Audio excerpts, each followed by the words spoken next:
Favorire la conoscenza e la scoperta del nostro territorio attraverso un percorso di sensibilizzazione degli alunni al valore dei manufatti come oggetti parlanti che consentono di conoscere la storia e permettono di cogliere lo scorrere del tempo.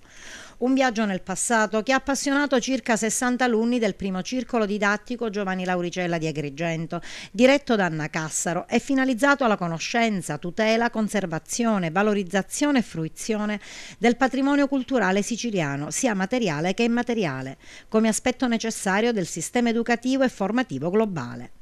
Sono i contenuti del progetto di educazione permanente titolato Tutela e conservazione dei reperti ceramici del Museo Archeologico Regionale di Agrigento, di cui ieri la sala conferenze del Museo Archeologico Regionale ha ospitato la giornata conclusiva. Questo progetto è stato finanziato dalla Regione Sicilia e ha coinvolto le classi quinte della scuola Lauricella. Bisognava impegnare i bambini in attività pratiche di esperienza. I bambini vanno coinvolti in maniera concreta e attraverso il gioco possiamo dire che hanno ricostruito la storia del vaso, del singolo vaso, l'utilizzo.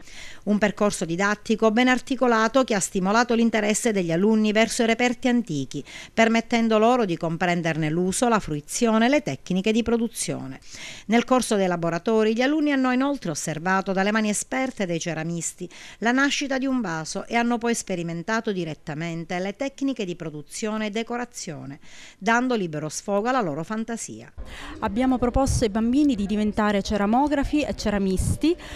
Abbiamo svolto prima una lezione introduttiva a scuola, poi una visita al museo e poi in laboratorio a scuola abbiamo provato a riprodurli utilizzando sia le competenze acquisite sia la loro fantasia. Ho realizzato questo vaso, decorare i nostri manufatti è stato molto divertente perché oltre che trasformarci in ceramisti ci siamo trasformati anche in ceramografi.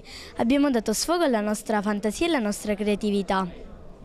Per un attimo siamo ritornati indietro nel tempo come gli antichi greci che abbellivano i loro manufatti con immagini di vario genere.